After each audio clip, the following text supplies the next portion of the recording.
Hello. You know what annoys me? The fact that teeth are luxury bones. The fact that if you want to clean your room, you actually have to clean your room in order for it to be clean.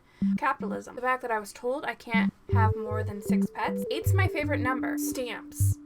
The kind that you push into an ink pad and then you put it on paper. That part's fine. But then when you want to use a different color, you have to actively scrub that stamp clean, lest you mix up the color. The color orange.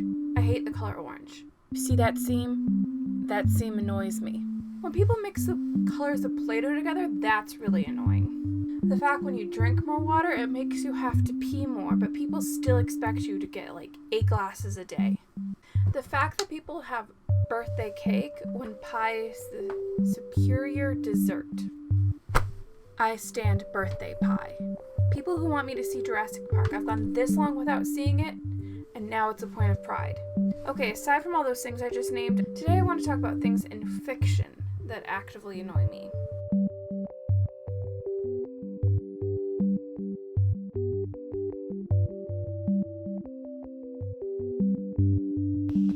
Number 5.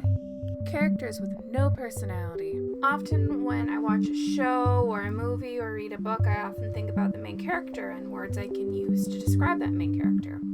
I can tell you that Sailor Moon is ditzy and she likes to eat food and she's bad at school.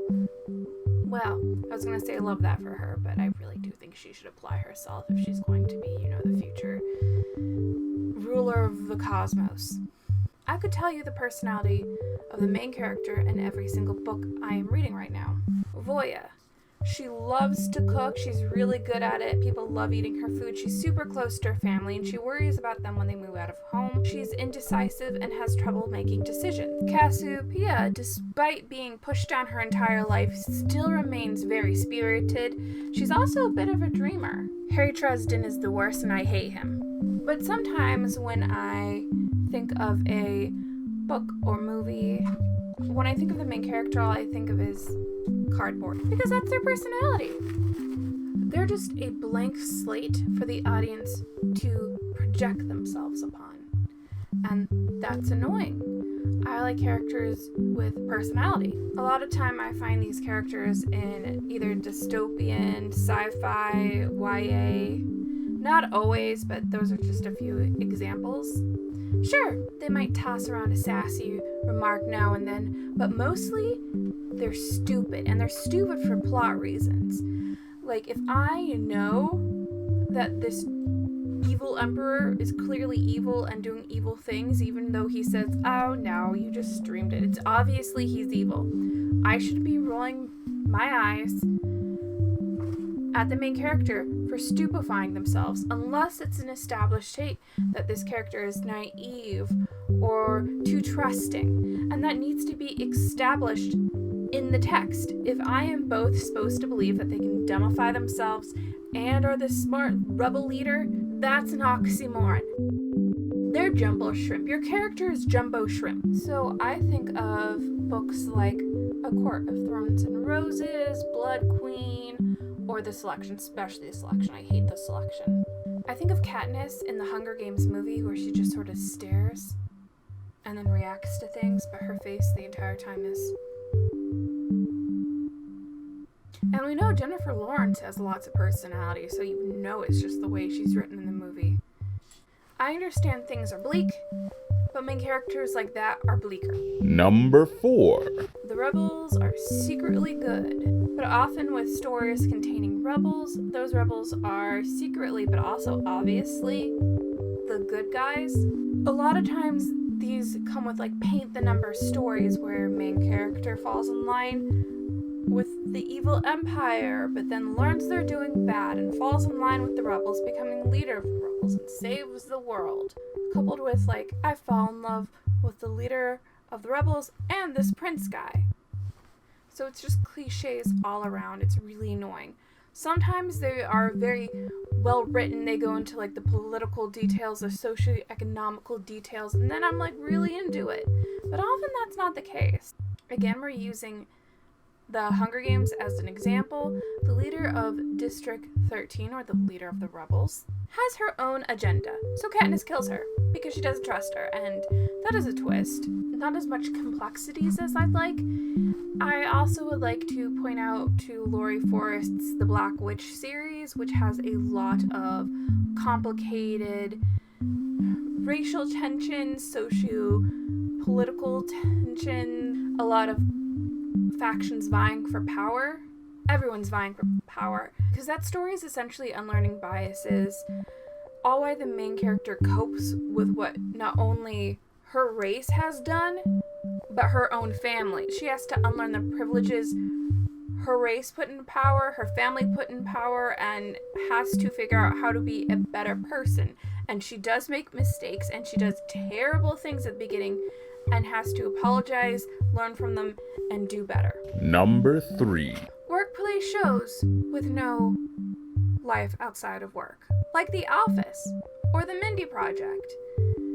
Like with the Mindy Project in season 1, we saw friends that existed outside of her office, but slowly fade away as she gets busy with family and work, but mostly work. Oh my God, so much work. She works so much. It's like a capitalist's dream. Your employees only work and sleep.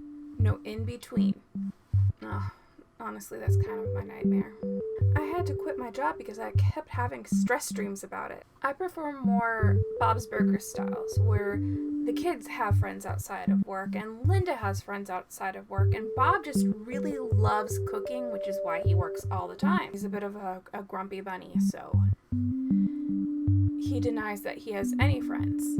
Or like 16, a show about 16-year-olds who all work at the mall, but it's more about them existing within the mall. Yes, sometimes they work, but they work so they can get money to do stuff and have fun and hang out. I really miss that show. Number 2. Incorrect facts. Alternatively, incorrect mythos. It's like one thing if you're building a world from scratch, or for instance in The Marvelous Miss Maisel, where they hang out at Café Wa in 1958, but Café Wa wasn't built till 1959. Things like that are just literally an easy mistake. Maybe they Googled it, but a number got written down. Maybe it's an homage to Café Wa, or a stylistic choice. I'm talking more like things that perpetuate incorrect things, incorrect knowledge. I'm talking about things that are taken at face value or fact when really they're not that true, or they're just an easy Google away from being right. Like there's this widespread idea that Romeo and Juliet's first kiss was the balcony scene, when in fact it was like their third kiss, but still everyone in our culture believes that the first kiss is a balcony scene. It's not. What's worse is when people just make up stuff. For instance, everything Twilight has said about the Quaalude tribe, Stephanie made up, like the imprinting on babies, which is gross. Her grumpy little Mormon beliefs all over that. Number 1. The thing that annoys me most in fiction is the idea that fantasy isn't diverse. This section is going to cover a lot of racism, transphobia, and general bigotry that comes from a certain section of people who don't think fantasy should be diverse. So if that sort of thing bothers you, feel free to click away. So with Lord of the Rings comes the idea that this is how fantasy should go. White and West European. With that comes the expectation that all fantasy is supposed to maintain the historic value of Tolkien's canon. But it's fiction, not history. And people get really, really mad. Really mad when you say that everyone belongs in that story. It's fiction. Do you know how mad people got at this image? Let's be real.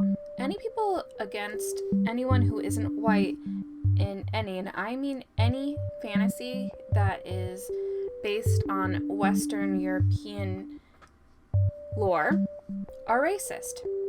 And they're bad people. I feel like people feel the same way about D&D.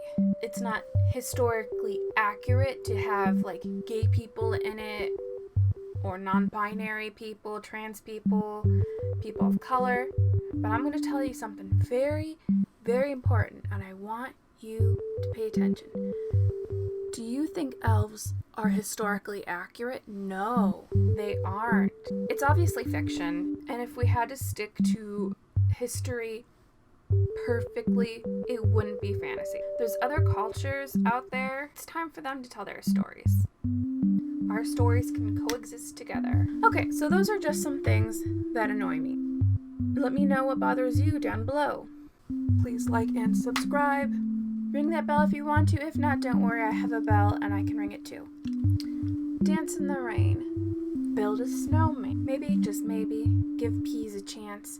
Drink some water.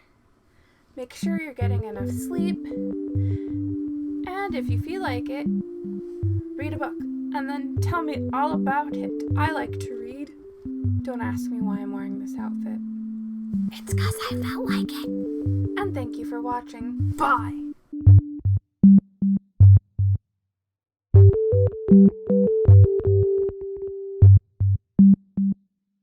Good stuff, Deckard. You look beautiful.